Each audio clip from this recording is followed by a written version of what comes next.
નમસ્કાર નમસ્કાર ને નમસ્કાર નમસ્કાર વિદ્યાર્થી મિત્રો, કેમ છો? મજામાં? તો આજે આપણે મળી ગયા છીએ ધોરણ 10 વિષય સંસ્કૃત વિભાગ એ એટલે ગદ્ય વિભાગ, વિભાગ બી એટલે પદ્ય વિભાગ, વિભાગ સી એટલે નાટ્ય વિભાગ. નાટ્ય વિભાગના 3 પ્રકારના પ્રશ્નો. પહેલા અનુવાદ એટલે ભાષાંતર માટેનો પ્રશ્ન, પછી પ્રશ્ન જવાબ જે ગુજરાતીમાં લખવામાં આવે છે એના માટેનો પ્રશ્ન, અને ટૂંક નોંધ. આ પણ ગુજરાતીમાં તમારે વિસ્તારથી લખવાના કોઈ પણ વિષય પરની એક ટૂંક નોંધ. આ 3 પ્રશ્નના આઈએમપી અને બીજી વસ્તુ કે વિકલ્પ ક્યાંથી આવે છે, ગદ્યાર્થ ગ્રહણ ક્યાં છે, શ્લોક પૂર્તિ કઈ તૈયાર કરવી, એમ ટોટલ એક જ લેક્ચરની અંદર આપણે 48 માર્ક સુધીનું બધું તૈયાર કરવાના છીએ. તો શરૂ કરી દઈએ ભાઈ. પ્રથમ પરીક્ષા ધોરણ 10. સૌથી પહેલા આવશે અધોલિખિત દત્તસ્ય ગદ્ય ખંડસ્ય ગુર્જર ભાષાયામ અનુવાદમ કુરુત. કોપી 1. અહીંયા 3 વસ્તુ આપણે ભણવાના છીએ એટલે ખાસ અહીંયા લખી દઉં છું. એક તો તમને આપ્યું જ છે ગદ્ય ખંડ, બીજું જો આપે પદ્ય ખંડસ્ય,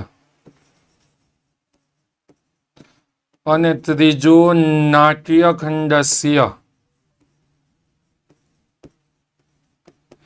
આ ત્રણેય વિભાગ માટેના જે ભાષાંતરના પ્રશ્નો છે એના આઈએમપી આપણે અહીંયા જોવાના છીએ. સૌથી પહેલા જોઈએ વિભાગ ગદ્ય વિભાગ માટે. તો એક પાઠ યાદ રાખજો, પાઠ 2 યદ ભવિષ્યો વિનશ્યતિમાંથી લેવામાં આવેલો આ પેરેગ્રાફ કે પહેલા એક સરોવરની અંદર અનાગત વિધાતા, પ્રત્યુત્પન્ન મતિ અને યદ ભવિષ્ય એમ 3 માછલાઓ રહેતા હતા. હવે ક્યારેક આ સરોવરને જોઈને માછીમારોએ વિચાર કર્યો કે આ સરોવર તો ઘણા બધા માછલાઓ વાળું છે, આપણે ક્યારેય આવા સરોવરને જોયું નથી. આજે તો આહારની વ્યવસ્થા થઈ ગઈ છે, તો કાલે આપણે અહીંયા આવીશું અને માછલાઓ અને કાચબાઓનો વિનાશ કરીશું, એવો નિશ્ચય કર્યો. એટલે પાઠ 2 નો પેરેગ્રાફ નંબર 1 આ ખાસ આઈએમપી છે ભાઈ. પછી આગળ જોઈએ તો બીજો છે એ જ પાઠનો પેરેગ્રાફ નંબર 2 કે હવે તેઓનું વજ્રની ઉપમા આપી શકાય એવું વચન સાંભળીને માછલાઓ એકબીજા સાથે વાત કરવા લાગ્યા કે સાંભળો આ માછીમારોની વાતચીત. અત્યારે હવે આપણે શું કરવું જોઈએ? ત્યાં અનાગત વિધાતા નામનો માછલો કહે છે ખરેખર સવારના સમયે માછીમારો આવશે અને માછલાઓનો વિનાશ કરશે એવું મને લાગે છે. એટલે જ વિચારીને એક ક્ષણ માટે પણ આપણે અહીંયા રોકાવું જોઈએ નહીં. આપણે રાત્રે જ કોઈ નજીકના સરોવરમાં ચાલ્યું જવું જોઈએ. હું અત્યારે જ આ સરોવરને છોડીને જાઉં છું. અહીંયા હમ નહીં હમ. તો આ બીજો પેરેગ્રાફ. પછી પેરેગ્રાફ નંબર 3 એ પણ પાઠ 2 માંથી જ છે ને આ પાઠ બીજો ભાષાંતર માટે ખૂબ મહત્વનો છે એટલે તૈયાર કરી જ લેજો. આ પેરેગ્રાફ છે કે હવે તેઓનો નિશ્ચય જાણી અનાગત વિધાતા પરિવારજનોની સાથે નીકળી જાય છે. તે 2 ત્યાં ને ત્યાં સરોવરમાં રહે છે. બીજા દિવસે માછીમારો આવે છે અને સરોવરમાં જાળ નાખે છે. જાળથી ફસાયેલો પ્રત્યુત્પન્ન મતી મરેલા જેવો દેખાવ કરી અને પડ્યો રહે છે, અને પછી ઝાડમાંથી દૂર ફેંકી દેવાયેલો તે શક્તિ પ્રમાણે કૂદીને ઊંડા પાણીની અંદર પ્રવેશી જાય છે. યદ ભવિષ્ય અને માછીમારો પકડી લે છે અને મારી નાખે છે. આ પ્રથમ પરીક્ષા માટે પાઠ બીજો ભાષાંતર માટે મોસ્ટ આઈએમપી છે. કોઈ પણ સ્કૂલ હોય આ તો આવશે જ. પછી છે વિક્રમસ્ય દ્વાદશ્યામ શતાબ્દ્યામ એટલે પાઠ 12 નો પેરેગ્રાફ નંબર 1 કે વિક્રમાદિત્યના વિક્રમ સંવત્સરની 12મી સદીમાં સિદ્ધરાજ જયસિંહે માલવ વિજય પ્રાપ્ત કર્યો હતો. વિજય પછી રાજા જયસિંહ રાજા યશોવર્મન એટલે ભોજનું બધું જ ધન લઈ અને હિલપુર એટલે અત્યારનું પાટણ પાછા આવ્યા હતા. ધનની સાથે ત્યાંનો ગ્રંથ ભંડાર પણ તેના હાથમાં આવ્યો હતો.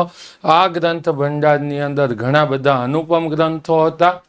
જેમાં ભોજ દ્વારા લખવામાં આવેલું સરસ્વતી કંઠાભરણ નામનો ભોજ વ્યાકરણ ગ્રંથ પણ એક હતો. તો આ પણ મહત્વનો છે ભાઈ. પણ બીજો પાઠ તો 110% હશે. એના પછી જોઈએ તો અહીંથી પદ્ય ખંડસ્ય આવી ગયું છે. પદ્ય ખંડસ્ય અનુવાદમ. શું આવી ગયું? પદ્યખંડનો અનુવાદ કરો. પદ્યખંડના અનુવાદ માટે જો કોઈ મહત્વનો પાઠ હોય તો એ પાઠનું નામ છે સ્વસ્થવૃત્તમ સમાચર. આ પાઠમાંથી પ્રશ્ન હશે, 110% હશે કે શરીર પર તેલનું માલિશ કર, ત્યાર પછી તું સ્નાન કર, વિધિ પ્રમાણે પોતાના વસ્ત્રને તું સાફ કર, પૂર્વ દિશા તરફ મુખ રાખી આસન પર બેસી સંધ્યા ઉપાસના કર, માતા પિતાને દરરોજ સવારે વંદન કર, પછી જ સવારનો નાસ્તો તું ગ્રહણ કર. આ ભાષાંતર અતિ અગત્યનું અને અતિ મહત્વનું છે ભાઈ. તો આ પૂછાશે જ 110%. આગળ જોઈએ. આ પણ તે જ પાઠ, ત્રીજા પાઠમાંથી જ છે. પાઠ 3 મતલબ પદ્યખંડનું ભાષાંતર આવે જ કે બાળક પથારીમાંથી ઊભો થા, તારા સ્વાસ્થ્ય માટેનું આચરણ કર, જગતના વિધાતાનું સ્મરણ કર, પછી શુદ્ધ પાણીને તું પી, 100 ડગલા ચાલીને શૌચ ક્રિયા કરવા માટે તું જા, સાબુ વડે તારા બંને હાથોને સાફ કર, પછી તું કસરત કર. તો આ પણ ખાસ છે ભાઈ, જે તૈયારી કરવી જ જોઈએ. અને પાઠ બીજો, ત્રીજો અને ચોથો, આ ત્રણનું તમે પ્રથમ પરીક્ષા માટે ભાષાંતર યાદ કરી લો. પહેલો, બીજો, ત્રીજો અને ચોથો, આ 3. તો તમારે ભાષાંતરના જે 12 માર્ક છે એ તમને આમ મળી જાય. પછી આ જો ચોથો પાઠ આવી ગયો. પાઠ કેટલામો? પાઠ 4. શકુની કહે છે જો થાય વાક્ય, જો માત્ર વાક્ય બોલવાથી જ આ પૃથ્વી જીતાઈ જાય અને જો એક વાક્ય જ સર્વ ક્ષત્રિયોનો વધ થઈ જાય તો ઘટોત્કચ કહે છે આ કોણ? શકુની બોલે છે. હે શકુની, તારા જુઠ્ઠાના પાસાને છોડી દે, બાણ લઈ યુદ્ધ કરવા માટે તૈયાર થઈ જા. એટલે દુર્યોધન કહે છે હે સ્વભાવ ઉપર ગયેલા, અમે પણ ખરેખર ઉગ્ર અને રાક્ષસોથી પણ વધારે ક્રૂર સ્વભાવના છીએ. એટલે ઘટોત્કચ કહે છે શાંત થાઓ, શાંત થાઓ, તમે તો રાક્ષસોથી પણ ક્રૂર છો. કારણ કે રાક્ષસો ક્યારેય લાક્ષાગ્રહમાં સૂતેલા ભાઈઓને સળગાવતા નથી કે ભાઈની પત્નીના માથાના ભાગને રાક્ષસો સ્પર્શ પણ કરતા નથી. તો એ પણ અગત્યનો ખૂબ મહત્વનો છે ભાઈ. બીજી એક વસ્તુ ખાસ હું તમને કહી, ગુજરાત બોર્ડના વિદ્યાર્થીઓ છો તમે અને તમારે બોર્ડની તૈયારી કરવી હોય તો એના માટે થઈને અગાઉથી જ હું તમને જણાવી દઉં, યુથ સ્વયં પ્રકાશન પેપર સેટ 2026 ટૂંક સમયમાં જ આવે છે. એની અંદર ગુજરાતી મીડિયમ, ઇંગ્લિશ મીડિયમને સાથે સાથે આદર્શ સોલ્યુશન પણ ગુજરાતી માધ્યમ માટે છે. તો આ બુક તમે મગાવવા માંગતા હોય તો 9712444548 કે 49 આ નંબર ઉપર કોલ કરી અત્યારે જ પ્રી રજિસ્ટ્રેશન કરાવી દો. ફોર્મ ડિસ્ક્રિપ્શનમાં આપેલું છે, ત્યાં જઈને પણ તમે ફોર્મ ભરી અને અગાઉથી તમારું નામ નોંધાવી શકો છો. કેમ કે પછી સ્ટોક જો ઓછો હશે તો તમે આ બુકોથી વંચિત રહી જશો અને તૈયારી કરવામાં ભાઈ પછી તકલીફ ન પડે. એટલે બોર્ડની પરીક્ષા માટે થઈ ટૂંક સમયમાં જ આવી રહ્યા છે પેપર સેટ યુથના. આગળ વધ્યા. પુનિત અને સુનિત 8મો પાઠ છે. જેમ કે નાટક વિભાગમાં પ્રથમ પરીક્ષાની અંદર 4 અને 8 આ 2 પાઠ અતિ મહત્વના છે. તો એ બંને તૈયાર કરી લેવા જોઈએ. 2 પાઠમાંથી જ તમારે 16 માર્કનું પૂછાશે. તો અહીંયા કહે છે પુનિતભાઈ કહે છે બીજું કાર્ય છે કર્તવ્યનું પાલન કરવું. મનુષ્યએ દુર્ઘટનાગ્રસ્ત વ્યક્તિને તરત જ ઔષધાલયને આશ્રિત કરવો જોઈએ, જેનાથી એની વધારે સહાય થશે. ત્યાં જઈને તેના માટે જો લોહીની જરૂર ઊભી થાય તો પોતાનું લોહી પણ તેના માટે આપવું જોઈએ. એના પરિવારની અંદર સૂચના આપી દેવી જોઈએ, જેનાથી એના પરિવારના લોકો ઔષધાલય આવી જશે અને એની વધારે સહાય થશે. દુર્ઘટનાના સાક્ષી મનુષ્યનું આવું કર્તવ્ય હોય છે. આ કર્તવ્યનું બધા જ મનુષ્યએ પાલન કરવું જોઈએ. એટલે સુનિત કહે છે ત્રીજું કાર્ય કયું છે જે દુર્ઘટનાનો સાક્ષી મનુષ્ય આચરે છે. તો આ ભાષાંતર ખૂબ અગત્યના અને ખૂબ મહત્વના છે. હવે પછી આગળ વધીએ તો બીજો પ્રશ્ન, ત્રણેય વિભાગના ગદ્ય, પદ્ય અને નાટ્ય ત્રણેય વિભાગના પ્રશ્નો ABC ત્રણેય વિભાગના જે ગુજરાતી ભાષામાં તમારે પ્રશ્નના જવાબ લખવાના છે એમાં કયા કયા પ્રશ્ન આવી શકે છે આપણે અહીંયા જોશું. આમાં ખાસ કહી દઈશ, વિભાગ એની અંદર તમારે 3 માંથી કોઈ પણ 2 પ્રશ્ન લખવાના હોય છે. વિભાગ બી ની અંદર 4 માંથી કોઈ પણ 3 લખવાના હોય છે અને વિભાગ સી ની અંદર 3 માંથી કોઈ 2 લખવાના હોય છે. કેવા કેવા પ્રશ્ન ત્યાં આવશે ભાઈ એને આપણે જોઈએ તો સૌથી પહેલા યદ ભવિષ્ય વિનશ્યતિ આ વાર્તામાંથી કયો બોધ મળે છે અથવા યદ ભવિષ્ય વિનશ્યતિ વાર્તામાંથી મળતો બોધ. તો યદ ભવિષ્ય વિનશ્યતિ વાર્તામાંથી બોધ મળે છે કે કોઈ પણ મુશ્કેલી આવે એની પહેલા અગાઉથી તૈયાર રહેવું જોઈએ અથવા મુશ્કેલી આવી પડે ત્યારે તેનો નિકાલ કરવા માટેનો ઉપાય શોધી લેવો જોઈએ. જે યદ ભવિષ્યની જેમ ભવિષ્યમાં ભાગ્યમાં જે થશે તે જોયું જશે એમ આળસુ અને નિરુદ્યમી હોય છે એની દશા હંમેશા વિનાશ તરફ જ જતી હોય છે. છેલ્લો શ્લોક છે એનું ભાષાંતર કે મુશ્કેલીનો ઉપાય અગાઉથી વિચારી લેવો જોઈએ અથવા મુશ્કેલી આવે ત્યારે જ ઉપાય શોધી લેવો જોઈએ. કન્યા શું વેચે છે? 5મા પાઠનો ગુણવતી કન્યામાંથી છે. કન્યા શું વેચે છે અને તેનાથી શું મેળવે છે? તો કન્યા પહેલા છૂટા પડેલા ડાંગરના ફોતરા સોનાના વેપારીને ઘરેણા સાફ કરવા માટે વેચે છે. એનાથી દાસી દ્વારા લાકડા મગવે છે અને બળતણને શાંત કરી કોલસો મેળવે છે. એ પણ જરૂરિયાતમંદ વ્યક્તિઓને વેચીને ઘી, શાક, દહીં, તેલ વગેરે વસ્તુઓ ખરીદે છે. કન્યાએ શક્તિકુમારની ભોજન રુચિ કઈ રીતે વધારી? તો શક્તિકુમાર જ્યારે જમવા બેસતા હતા ત્યારે વચ્ચે વચ્ચે ભોજન પદાર્થોનું વર્ણન કરીને સુરુચિપૂર્ણક વર્ણન કરીને શક્તિકુમારની જમવાની ઈચ્છામાં પણ એમણે વધારો કર્યો હતો.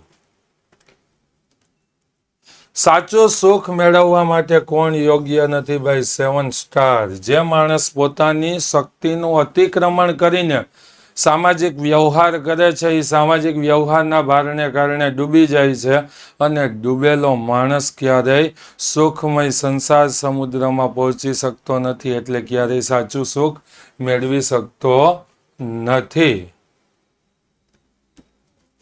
લેખકે મનુષ્યને કાષ્ઠખંડ જેવા શા માટે કહ્યા છે? કેમ કે મનુષ્ય લાકડાના ટુકડા જેવો છે, એનું જીવન નદી જેવું છે, એનો પરિવાર તેમાં પ્રવાહની જેમ વહે છે. સામાન્ય રીતે પરિવારની અંદર જીવતા જીવતા મનુષ્ય સંસાર રૂપી સુખ સમુદ્રને પ્રાપ્ત કરી શકે છે, પરંતુ જો 4 વિઘ્ન ન આવે તો. આવર્તપાત નામના વિઘ્નને સમજાવો. આ ટૂંક નોંધની અંદર પણ આવી શકે એવો પ્રશ્ન છે ભાઈ કે દારૂ પીવો, જુગાર રમવો, ચોરી કરવી વગેરે જે દુર્વ્યસનો છે એ મનુષ્ય જીવનમાં વમળ સ્વરૂપ છે. એમાં ફસાયેલો વ્યક્તિ ક્યારેય બહાર આવી શકતો નથી. આપણે તેમાં ન ફસાઈએ એવો સતત પ્રયત્ન કરવો જોઈએ, કેમ કે એમાં દુર્વ્યસનમાં ફસાયેલો વ્યક્તિ તરે તો છે પણ એકને એક જગ્યાએ ફરે છે, તેની પ્રગતિ રોકાઈ જાય છે અને તેથી જ તે સુખ વગેરે રૂપ એવા સંસાર સમુદ્રને મેળવી શકતો નથી. બીજી એક વસ્તુ ખાસ, ભવિષ્યવાણી અને સૂર્યોદયનું આ ટાઈમ ટેબલ છે, આનો એક વખત સ્ક્રીનશોટ અવશ્ય લઈ લો. જે રીતે તમારે પેપર છે એ રીતે, એટલે જે પેપર હશે એના 1 દિવસ અગાઉ એ વિષયની ભવિષ્યવાણીનો લેક્ચર તમારા માટે આવી જશે. અને જે દિવસે પેપર છે તે દિવસે વહેલી સવારે 5 વાગ્યામાં સૂર્યોદયનો લેક્ચર આવવાનો જ છે.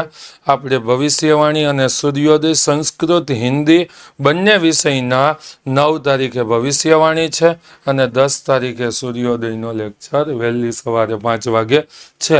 તો આ ટાઈમ ટેબલને અવશ્ય ફોલો કરજો.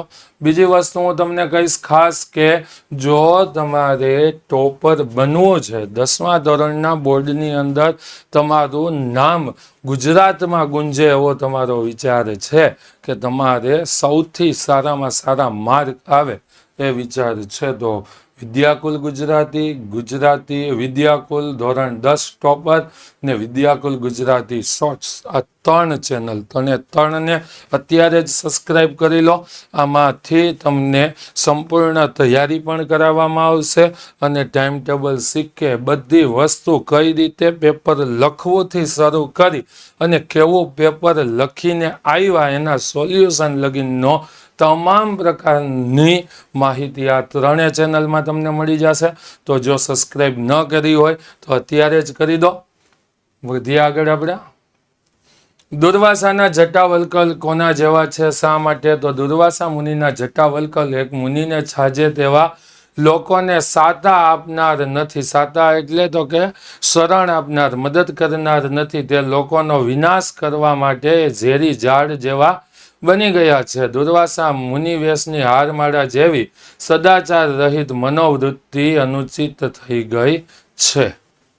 એટલે દુર્વાસાના જટાવલ્કલ ઝેરી ઝાડ જેવા છે.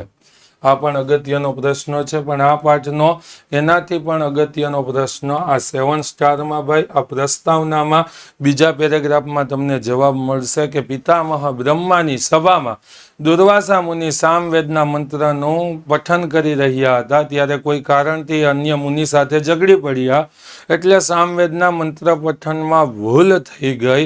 દેવી સરસ્વતી આ જોઈને હસ્યા અને હસી રહેલા સરસ્વતીને દુર્વાસાએ પૃથ્વી પર અવતરવાનો શ્રાપ આપી દીધો. હેમચંદ્રાચાર્ય રચેલું સાહિત્ય કેટલા શ્લોકનું છે? તો હેમચંદ્રાચાર્યએ 1,00,000 શ્લોકના પ્રમાણનું સાહિત્યની રચના કરી છે.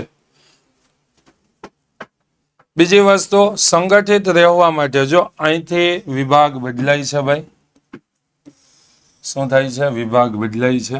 અહીંથી આવી જાય છે પદ્ય વિભાગના પ્રશ્નો. તો પદ્ય વિભાગના પ્રશ્નની અંદર પહેલો પ્રશ્ન, સંગઠિત રહેવા માટે કવિ શું કરવાનું સમજાવે છે? તો સંગઠિત રહેવા માટે કવિ કહે છે, પૂર્વે જેમ દેવોએ સારી રીતે સમાન મતિવાળા દેવોએ યજ્ઞમાંથી મેળવેલો પોતપોતાનો ભાગ પ્રેમથી સ્વીકાર્યો હતો, તેવી જ રીતે જે સાથે ચાલે છે, સાથે બોલે છે, બધાના મનને સરખા જાણે છે એવો વ્યક્તિ સાચું સુખ મેળવી શકે છે. પછી આગળ પ્રશ્ન જોઈએ.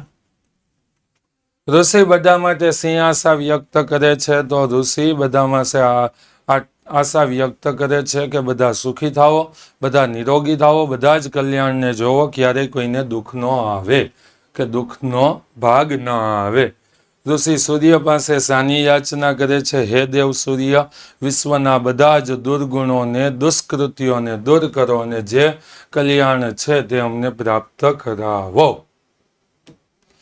આપત્તિમાં અને પ્રતિજ્ઞા પાલનમાં કોને આદર્શ માનવા જોઈએ? તો આપત્તિમાં ભગવાન રામ અને પ્રતિજ્ઞા પાલનમાં ભીષ્મ પિતામહને આદર્શ માનવા જોઈએ. કેમ? તો કે ભાઈ આપત્તિ મુશ્કેલીનું જોવા જાય તો ભગવાન રામના પિતા દશરથના વચન ખાતર રાજ્યનો ત્યાગ કરીને ભગવાન રામ 14 વર્ષ સુધી વનવાસ સ્વીકાર્યો હતો અને અનેક કષ્ટ સહન કર્યા. અને પ્રતિજ્ઞા પાલનમાં ભીષ્મ કે દેવવ્રતના પિતા રાજા શાંતનુ, અહીંયા લખી દઉં, શાંતનુને સત્યવતી એટલે મત્સ્યગંધા સાથે પરણવું હતું. સત્યવતીના પિતાની માગણીથી સત્યવતીના પુત્રને ગાદી મળે તે માટે દેવવ્રતે આ જન્મ બ્રહ્મચારી રહેવાની પ્રતિજ્ઞા લીધી હતી. આ પ્રતિજ્ઞાને કારણે જ દેવવ્રત ભીષ્મ તરીકે ઓળખાય છે. સુવર્ણની પરીક્ષા કઈ કઈ રીતે થાય છે? આ અર્થ વિસ્તારમાં પણ આવી શકે ભાઈ. શ્લોકનો અર્થ કરીને અર્થ વિસ્તાર લખો એમાં પણ આવી શકે. તો સુવર્ણની પરીક્ષા 4 રીતે: ઘસીને, ટીપીને, કાપીને અને તપાવીને, 4 રીતે સોનાની પરીક્ષા થાય છે. અનાથો દરિદ્રો શ્લોકમાં ભક્ત પોતાને માટે કયા કયા વિશેષણો વાપરે છે? તો અનાથ છું, ગરીબ છું, રોગોથી અને વૃદ્ધાવસ્થાથી યુક્ત છું, ઘસાઈ ગયેલા કંગાળ જેવો છું, ખૂબ જ ક્ષીણ અને કંગાળ થયેલો, મુખ પર જડતાવાળો, આપદ્યસ્ત અને નષ્ટભ્રષ્ટ. આપદ્યસ્ત અહીંયા આપત્તિમાં ફસાયેલો, આવું પણ લખી શકો છો.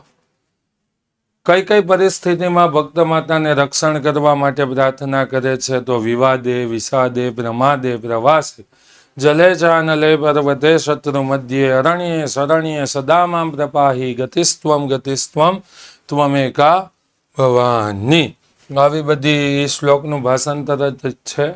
તો આ 2 પ્રશ્ન પણ 10મા પાઠમાંથી એક પ્રશ્ન 110% હશે. ભક્ત શું શું જાણતો નથી? તો દાન કરવાનું જાણતો નથી, ધ્યાન, યોગ, તંત્ર, સ્તોત્ર, મંત્ર. એટલે ન જાનામી દાનમ, ન ચ ધ્યાન યોગમ, ન જાનામી તંત્રમ, ન ચ સ્તોત્ર મંત્રમ, ન જાનામી પૂજા, ન ચ ન્યાસ યોગ, ગતિસ્ત્વમ ગતિસ્ત્વમ ત્વમેકા ભવાની, ન જાનામી પુણ્યમ, ન જાનામી તીર્થમ, ન જાનામી મુક્તિ લયમ વા કદાચિત, ન જાનામી ભક્તિ વ્રતમ વાપી માતા, ગતિસ્ત્વમ ગતિસ્ત્વમ ત્વમેકા ભવાની. આ 2 શ્લોકનું ભાષાંતર આના જવાબમાં આવશે. અને ભક્ત પોતાના કયા કયા સ્વજનોને છોડીને ભવાની માતાને એકમાત્ર ગતિ માને છે? તો પહેલો શ્લોક: ન તાતો, ન માતા, ન બંધુ, ન દાતા, ન પુત્ર, ન પુત્રી, ન ભૃત્ય, ન ભરતા, ન જાયા, ન વિદ્યા, ન વૃત્તિર્મમેવ, ગતિસ્ત્વમ ગતિસ્ત્વમ ત્વમેકા ભવાની. આ 10મા પાઠના પ્રશ્ન છે. ખૂબ અગત્યના, ખૂબ મહત્વના છે. અને બીજી વસ્તુ, ઘણા વિદ્યાર્થીઓને સ્કૂલની અંદર 1 થી 12 પાઠ હોય છે, ઘણી જગ્યાએ 1 થી 13 પાઠ હોય છે, ઘણી જગ્યાએ 1 થી 14 પાઠ હોય છે. તો આપણે અહીંયા 1 થી 13 પાઠ લગીનની બધી વસ્તુને આવરી લીધેલ છે. એના પછી જોઈએ તો 13મા પાઠનો જેને હોય એના માટે અગત્યનો પ્રશ્ન: ભક્ત ગીતામૃતમના કહેલા ભક્તના 4 પ્રકાર જણાવો.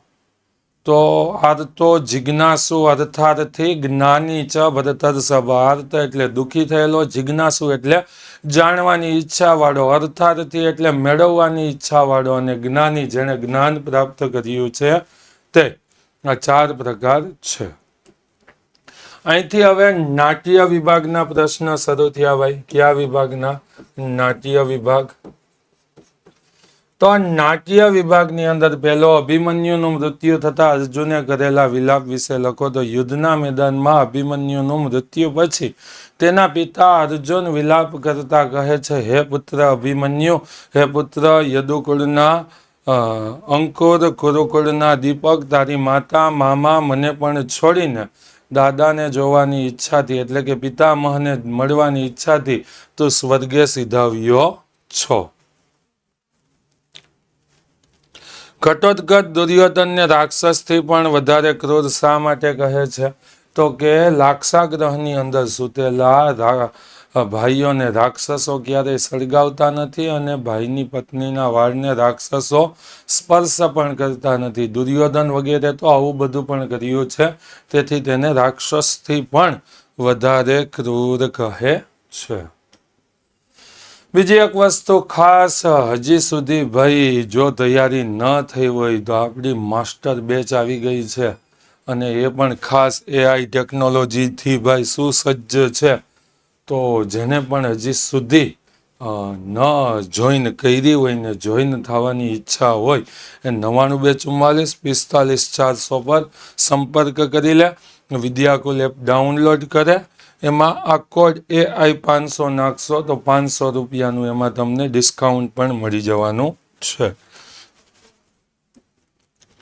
ઘટોત્કચ શકુનીને શું સલાહ આપે છે? તો ઘટોત્કચ શકુને કહે છે, શકુની ઝુકટાના પાસા મૂકી દે અને બાણથી યુદ્ધ કરવા તૈયાર થઈ જા. ક્યાં મનુષ્યને પથ્થર સાથે સરખાવવામાં આવ્યો છે? શા માટે? 8મો પાઠ આવી ગયો. જે મનુષ્ય દુર્ઘટનાગ્રસ્ત દુઃખી વ્યક્તિને જોઈને પણ દુઃખનો અનુભવ કરતો નથી, તે મનુષ્યને પથ્થરની સાથે સરખાવવામાં આવ્યો છે, કારણ કે પથ્થર ક્યારેય કોઈના દુઃખને અનુભવી શકતા નથી. બીજું, ભવિષ્યવાણી અને સૂર્યોદયનું આ ટાઈમ ટેબલ છે. ભવિષ્યવાણીના લેક્ચર અને સૂર્યોદયના લેક્ચરમાં જે કહેવામાં આવે છે એ જ પૂછાય છે, એની બહારનો એક પણ પ્રશ્ન આવતો નથી. તો આ ટાઈમ ટેબલનો સ્ક્રીનશોટ લઈ લો ભાઈ. તૈયારી કરવા માટે અગત્યના લેક્ચર આવવાના જ છે. આગલે દિવસે 9 વાગે ને સવારે વહેલો 5 વાગે. 2 ચેનલ, આપણી 3 ચેનલ છે. ધોરણ 10ના ટોપર માટેની થઈને ધોરણ 10 ટોપર, વિદ્યાકુલ ધોરણ STD 10 ટોપર, બીજી છે વિદ્યાકુલ ગુજરાતી, ત્રીજી છે વિદ્યાકુલ ગુજરાતી શોર્ટ્સ. તો આ ત્રણેયને સબસ્ક્રાઈબ કરી નાખજો. ક્યાં મનુષ્યની પશુમાં ગણના થાય છે? તો જે મનુષ્ય બુદ્ધિશાળી હોવા છતાં પણ દુર્ઘટના સ્થળેથી દૂર ભાગી જાય તો તેને પશુ સાથે સરખાવવામાં આવે છે. દુર્ઘટનાના સાક્ષી કોણ કોણ બને છે? તો પથ્થર જેવા જળ પદાર્થો, ગાયો વગેરે જેવા પશુઓ અને મનુષ્ય આના સાક્ષી બને છે. પછી જે મહત્વનો પ્રશ્ન બધા વિદ્યાર્થીઓને હોય, એક તો ગદ્ય વિભાગમાં આવે છે અને બીજો નાટ્ય વિભાગમાં. બેયની ટૂંક નોંધ અહીંયા આપેલી છે. શું આપેલી છે? ટિપ્પણી એટલે કે ટૂંક નોંધ આપેલી છે. ગદ્ય વિભાગમાં કોઈ એક લખવાની છે અને પદ્ય વિભાગમાં કોઈ પણ 2 લખવાની છે. આપણે બંનેની ટૂંક નોંધ જોઈએ, કેવી કેવી ટૂંક નોંધ આવેલી છે ભાઈ. સૌથી પહેલા શ્રી કૃષ્ણનો સંદેશ. તો ઘટોત્કચ શ્રી કૃષ્ણનો સંદેશ લઈ હસ્તિનાપુર આવે છે. તે ધૃતરાષ્ટ્રની સભામાં શ્રી કૃષ્ણનો સંદેશ આ રીતે આપે છે કે, હે રાજાઓ, સાંભળો જનાર્દનનો છેલ્લો સંદેશ. તમારા ધર્મનું આચરણ કરો, સ્વજનોને રક્ષવા માટેની ચિંતા કરો. મેં મનમાં જે કંઈ પણ ઈચ્છેલું હોય તે અહીં પૃથ્વી પર જ માણી લો. અર્જુનનું રૂપ ધારણ કરેલા યમરાજ કાલે સવારે સૂર્યના કિરણોની સાથે તમારી સામે આવીને ઊભા રહેશે. અને આ અગત્યની 7 સ્ટાર નહીં પણ 17 સ્ટાર વાળી ટૂંક નોંધ છે. આ તો હશે, બોર્ડમાં પણ હોય છે, તો અહીંયા તો હશે જ. ઘટોત્કચનું પાત્રાલેખન. તો હિડિંબા નામની રાક્ષસી અને ભીમથી ઉત્પન્ન થયેલા પુત્રનું નામ ઘટોત્કચ. માથું ઘડો જેવું અને વાળ વિહોણું હોવાને કારણે એનું નામ ઘટોત્કચ પાડવામાં આવ્યું હતું. કર્ણે અર્જુનના વધ માટે સુરક્ષિત રાખેલી શક્તિનો પ્રયોગ આના પર કરવો પડ્યો હતો. ઘટોત્કચ શ્રી કૃષ્ણના દૂત તરીકે ધૃતરાષ્ટ્રની સભામાં આવે છે. દુર્યોધન અને શકુની સાથેના ઘટોત્કચના રોચક સંવાદો છે. કવિ ભાસે રાક્ષસીના પુત્ર એવા ઘટોત્કચના પાત્રનો ઉપયોગ કરીને પ્રેક્ષકોના માનસ પટલ ઉપર દુર્યોધનની રાક્ષસીય વૃત્તિ પ્રકટ કરવાનો એક સફળ પ્રયત્ન કર્યો છે. ઘટોત્કચનું માનવીય વર્તન ખરેખર પ્રશંસનીય છે. આ પણ અગત્યની છે ભાઈ ટૂંક નોંધ. ગુણવતી કન્યાનું આયોજન. શક્તિકુમારે ગુણવતી કન્યાને માત્ર 1 પ્રસ્થ એટલે કે 2 કિલો જેટલા ડાંગર આપીને વિવિધ વાનગીઓ બનાવવા માટેનો જ્યારે આગ્રહ કર્યો ત્યારે તે ભોજન તૈયાર કરવા કહ્યું. આ કન્યાએ પહેલા ડાંગરને તડકામાં તપાવ્યા, ખાંડી એમાંથી ફોતરા દૂર કરીને ચોખા મેળવ્યા. પછી ડાંગરના ફોતરા સોનીને વેપીને તેમાંથી ધન મળ્યું, તેનાથી લાકડા ખરીદ્યા. ચોખા રંધાઈ ગયા પછી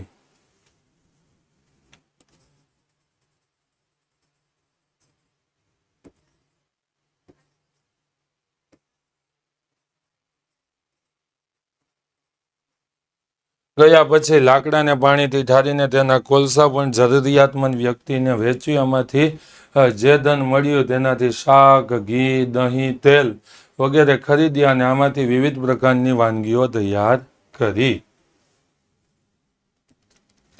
શક્તિ કુમારની કન્યા પરીક્ષા યોજના. શક્તિ કુમારને ગુણવતી કન્યા સાથે પરણવું છે. તેણે એવી કન્યાને શોધી કાઢવા માટે તેની પરીક્ષા લેવાની યોજના બનાવી છે. આ માટે તે પ્રસ્થ માત્ર ડાંગર લઈ દેશ દેશાંતરમાં ભ્રમણ કરતો રહ્યો. એક વાર તેને કાવેરી નદીના કાંઠે કુવા ઉપર એક સુંદર કન્યા જોઈ. શક્તિકુમાર તેની પરીક્ષા લેવાનું વિચાર્યું. જો તે કન્યા માત્ર એક પ્રસ્થ ડાંગરમાંથી વિવિધ વાનગીઓ બનાવી તૈયાર કરી અને જમાડી શકે તો ભોજનથી પ્રસન્ન થઈ સંતુષ્ટ કરી શકે તો તેની પરીક્ષામાં ઉત્તીર્ણ થાય. આમ તેણે કન્યા પરીક્ષા યોજના તૈયાર કરી હતી.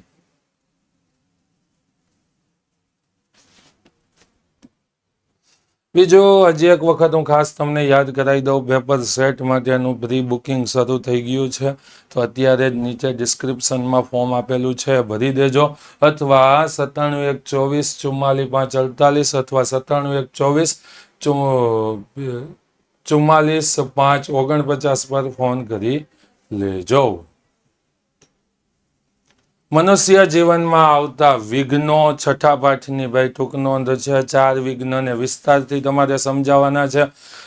પહેલું વિઘ્ન છે કિનારા સાથેનું જોડાણ. બીજું વિઘ્ન એટલે કે આહાર નિંદ્રા ભયની અંદર સતત પડ્યા રહેવું.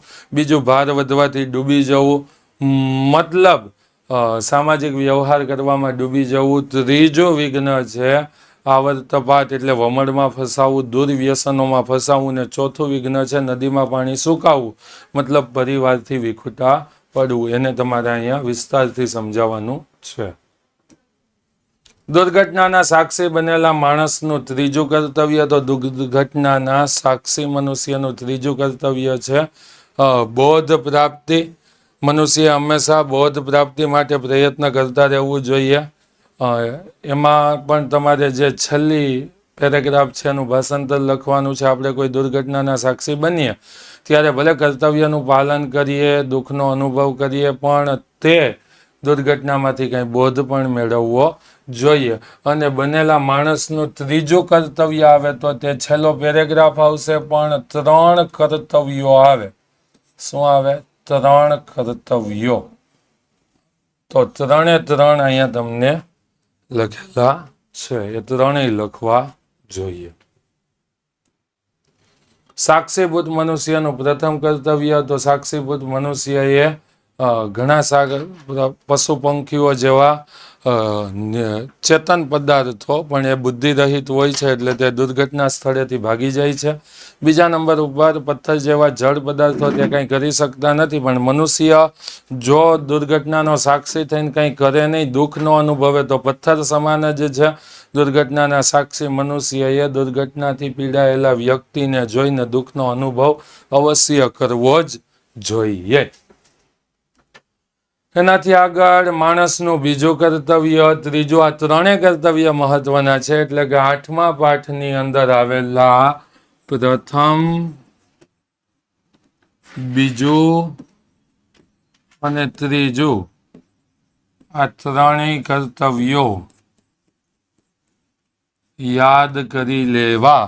3માંથી કોઈ પણ એક આવશે ને આવશે.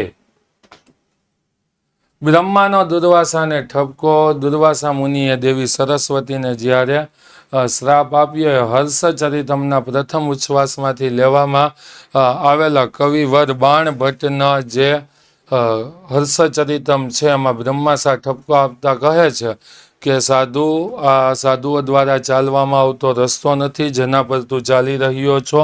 ક્રોધને કારણે માણસ આંખ હોવા છતાં પણ આંધળો બની જાય છે. હકીકતમાં બીજાના ભૂલને જોનારા લોકો ક્યારેય પોતાની ભૂલને સમજી શકતા નથી. એટલે કે જે 9મો પાઠ છે ચક્ષુષ્માન અંધ એવો, એનો પહેલો પેરેગ્રાફ તમારે ત્યાં લખવાનો છે. ક્રોધની શારીરિક અસરો, આમાં બીજો પેરેગ્રાફ લખવાનો છે 9મા પાઠનો જ. ક્રોધને કારણે મનોવિકાર થયેલો બુદ્ધિવાળો પુરુષ શું કરવું શું ન કરવું એ જાણી શકતો નથી.